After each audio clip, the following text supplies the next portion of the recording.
नमस्कार। आज का मोटिवेशनल वीडियो है, ऑप्शन होने पर भी किसी गलत चीज़ का चुनाव ना करें। ऐसा क्यों कहा? ऐसा इसलिए क्योंकि ऑप्शन होने का मतलब सीधा सीधा है कि ईश्वर आप पर प्रसन्न है। ऑप्शन उसी व्यक्ति को दिए जाते हैं जो व्यक्ति खास होता है। हर व्यक्ति को ऑप्शन ज़िंदगी नहीं देती। और यदि ऑप्शन दे रही है, ऑप्शन किसको दिए जाएंगे भाई? जिसको हम खास समझते हैं कि भाई आप ये भी ले सकते हैं, ये भी ले सकते हैं। या तो उस व्यक्ति विशेष पर छोड़ दीजिए, उस जो भी जो आपको ऑप्शन दे रहा है उस व्यक्ति पर छोड़िए या खुद से निर्णय लीजिए। क्योंकि ऑप्शन का मतलब यही होता है। ऑप्शन का मतलब ये नहीं है कि मुझे ये पता है कि मेरे पास 4 ऑप्शन है और एक ऑप्शन ख़राब है, मैं फिर भी ख़राब वाले ऑप्शन को सिर्फ इसलिए चुन रही हूँ क्योंकि आखिर तो मुझे चुनना है, चुनने को दिया है तो कोई बात नहीं है। किसी भी को भी मैं चुन सकती हूँ। तो मैंने अपनी लापरवाही दिखाते हुए किसी ऐसी चीज़ को चुन लिया जो मेरे योग्य नहीं थी। और यदि मैंने चुन लिया तो फिर इसमें गलती किसी और की नहीं है, गलती सीधी सीधी आपकी है कि आपकी खाने की थाली रखी है सजी हुई, और खाने की थाली में एक जो कटोरी है जिसमें कुछ अचानक ही कोई गंदगी गिरी हुई है, आप उसी को चुन रहे हैं। कोई बात नहीं, मैं गंदगी हटा दूंगा, इसे खा लूँगा। ये महान मूर्खता की निशानी हुई कि आप जानबूझ करके बेवकूफ़ी वाली बात कर रहे हैं। अरे भाई, जब जब आपको मिला है तो आप छोड़ सकते हैं, छोड़ दीजिए। उसका क्या करना है वो व्यक्ति विशेष जाने, वो परिस्थिति जाने कि उसका क्या करेगी। आपको जो चुनना है, अच्छी चीज़ें आप चुन लीजिए। क्योंकि चुनाव हमेशा उसी व्यक्ति को दिया जाता है जिसको कोई व्यक्ति श्रेष्ठ समझता है, या जिसका भाग्योदय हो रहा हो, तभी ऑप्शन आते हैं। जिसका भाग्योदय ना हो उसको तो सामान्य चीज़ें भी नसीब नहीं होती, उसके लिए भी भागना पड़ता है। इंसान को भागना पड़ता है, तब चीज़ें उसको मिलती हैं। बहुत पीछे दौड़ना पड़ता है एक चीज़ को पाने के लिए। और यदि ईश्वर आपको सब चीज़ें दे रहा है फिर भी आप लापरवाही से अपनी ज़िंदगी जी रहे हैं, और जब कभी ऐसा हो, दूसरी बात, ये ब्लेसिंग है, इसको कभी भी नज़रअंदाज नहीं करना चाहिए। ईश्वर का आशीर्वाद समझना चाहिए। और ईश्वर आशीर्वाद दे रहा हो और आप कह रहे हैं नहीं नहीं मुझे नहीं चाहिए, मेरे पास तो सब कुछ है। कभी कभी कहते हैं, आपने देखा होगा कि कोई व्यक्ति अचानक आकर के आपको आशीर्वाद दे रहा है, खूब फलो फूलो, खूब खुश हो, खूब तरक्की करो। आप कह रहे हैं नहीं, बस मुझे किसी चीज़ की ज़रूरत नहीं, मेरे पास तो सब कुछ है। ये कहाँ का की समझदारी है कि एक व्यक्ति बहुत प्रसन्न है, वो आपको आशीर्वाद देने के लिए आया है। इसका मतलब ईश्वर स्वयं आपको आशीर्वाद देने के लिए आया है। अचानक ही वो व्यक्ति आपसे बोलना शुरू कर देता है और आपको दुआएं देना शुरू कर रहा है। दुआएं ऐसे ही नहीं मिलती, बहुत बहुत अच्छे आपके कर्म होते हैं या बहुत अच्छी एनर्जी आपकी होती है जिससे सामने वाला प्रसन्न है, और तब वो आपको दुआ दे रहे हैं और आप उस दुआ को बद्दुआ में बदल रहे हैं। तो ये कहाँ की समझदारी हुई? ये समझदारी नहीं है, ये मूर्खता है कि आप अपने आप को उस चीज़ से वंचित कर रहे हैं जो बहुत मुश्किल से प्राप्त होती है। जिस तरीके से हमें अपनी जान की परवाह होती है, उस तरीके से हमें उस आशीर्वाद की भी ज़रूरत होती है जीवन में। उस आशीर्वाद को ले लेना चाहिए। ये आशीर्वाद है ईश्वर का, उसको ले लेना चाहिए। बल्कि आपने बहुत सारे लोगों को देखा होगा कि जब कोई दुआ देता है तो वो कहते हैं कि भाई आपका बहुत बहुत धन्यवाद, आपने हमारे लिए ऐसा कहा। जब आप किसी को थैंक यू बोलेंगे आशीर्वाद के बदले में, उनकी सराहना करेंगे, उनको इज्जत देंगे, तो निश्चित रूप से वो व्यक्ति प्रसन्न होगा कि मैंने जो कुछ इसको दिया, ये व्यक्ति उससे प्रसन्न हुआ। आप सोचिए, एक सामान्य सा गिफ्ट आप किसी के लिए लेके जाते हैं। गिफ्ट कब लेके जाते हैं? जब या तो वो कोई आपका अपना है, या फिर अपना नहीं है लेकिन आप उससे प्रसन्न हैं, या आपको किसी कारणवश देने जाना है। तो यानी गिफ्ट देने जा रहे हैं तो उसके पीछे रीज़न ज़रूर है, कोई ना कोई रीज़न है। और जब आप किसी को दे रहे होते हैं तो क्या कहा जाता है, क्या बच्चे को सिखाया जाता है, कहते हैं कि जब कोई आपको गिफ्ट देता है तो आपके पास कुछ भी ना हो देने के लिए तो आप कहिए thank you, thank you uncle, thank you aunty, thank you friend. क्यों कहिए थैंक यू, क्यों कहा जाता है? ताकि वो जो देने वाला है उसको उस गिफ्ट को दे करके प्रसन्नता का अनुभव हो, वो अपने साथ भी प्रसन्नता को वापस लेके जाए। और जब व्यक्ति प्रसन्न होता है तो वो जो गिफ्ट है उसकी जो एनर्जी के साथ साथ उसकी अच्छी एनर्जी आप तक पहुंचती है, जिसका मिलना जीवन में बहुत ज़रूरी है।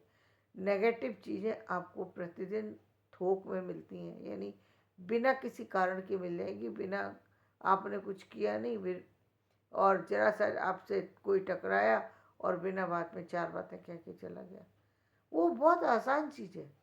और यदि आपको कोई थैंक यू बोल रहा है, आपकी इज्जत कर रहा है, आप उस इज्जत का सम्मान नहीं कर रहे।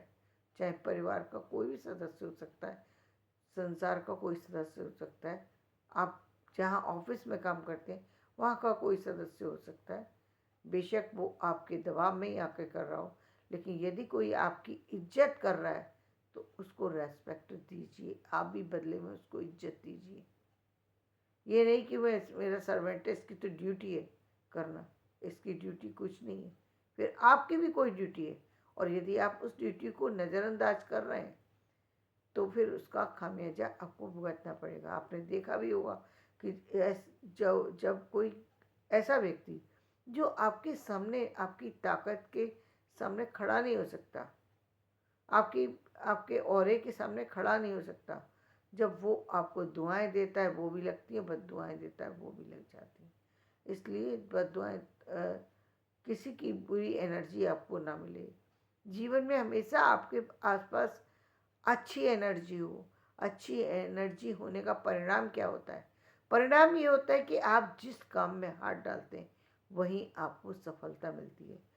जो लोग आपको नुकसान पहुंचाना चाहते हैं वो लोग तो अपने आप ही रास्ते से दूर चले जाते हैं। क्यों चले जाते हैं? क्या आपने सुना होगा, जब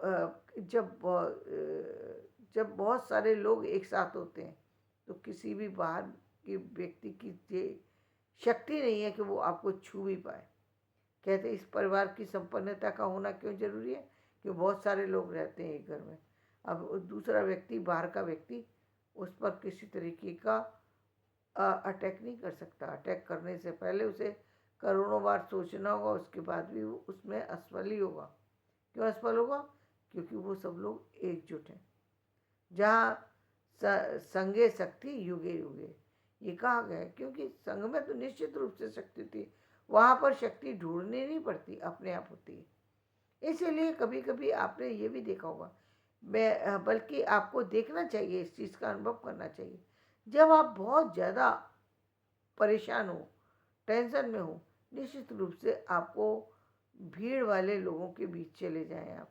और यदि भीड़ का, ऐसे लोगों की भीड़ है, जैसे आप सुबह का समय, आप किसी गाड़ी में सफ़र करने चले जा रहे हैं, ऐसी गाड़ी में जहाँ और भी लोग बैठते हैं, निश्चित रूप से उस समय की जो एनर्जी होती है, जहाँ पर ज़्यादातर लोग उसमें कहीं जाने की, यानी किसी काम पर जाने की तैयारी में, तो व्यक्ति प्रसन्न भी होता है, फ्रेश भी होता है, उसकी एनर्जी भी अच्छी होती है।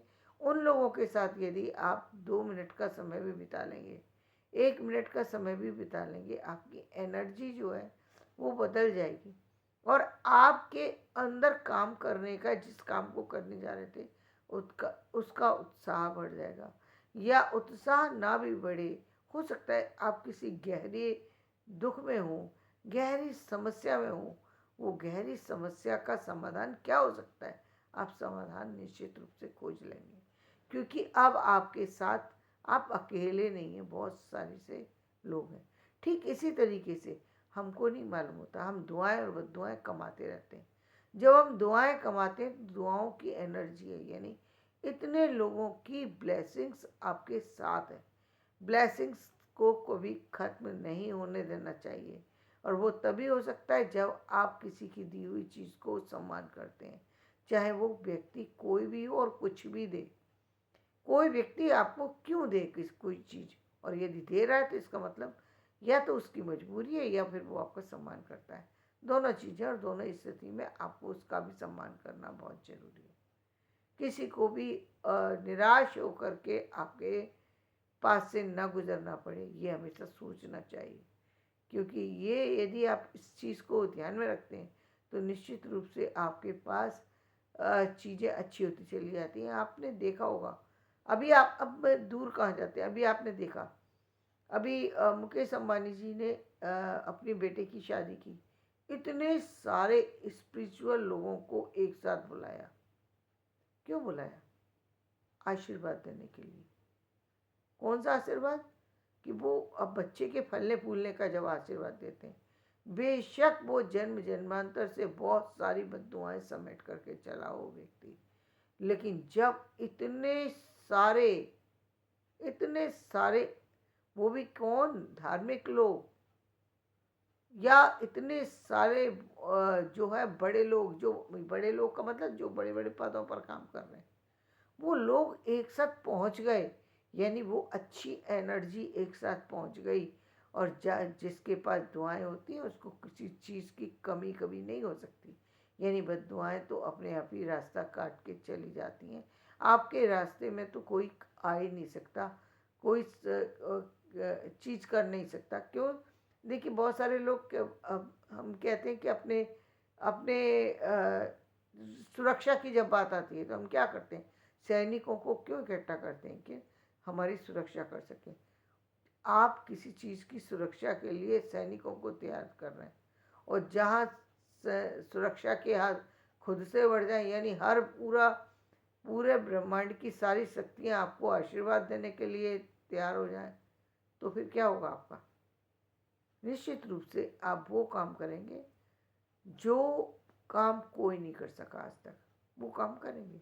तो आपको दुआएं लेने की ज़रूरत है, वो बहुत मुश्किल से मिलती हैं। कभी भी आपको टेक फॉर ग्रांटेड नहीं लेना चाहिए। जब आपको कोई ऑप्शन दे रहा है तो आपको भी उसका सम्मान करना चाहिए, उसकी इज्जत करना चाहिए।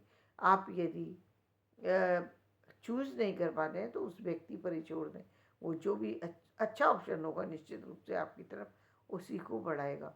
क्योंकि उसको मालूम है मैं देने आया हूँ, तो ख़राब चीज़ आपको क्यों दे के जाएगा, चाहे वो फिर कोई भी हो। सोचिए, आप ही किसी के घर गए और आप 2 गिफ्ट लेकर के गए, 4 गिफ्ट लेके गए, सामने वाले ने कहा नहीं मुझे इतने सारे गिफ्टों की ज़रूरत नहीं है, कोई एक आप जो समझे वो दे दीजिए।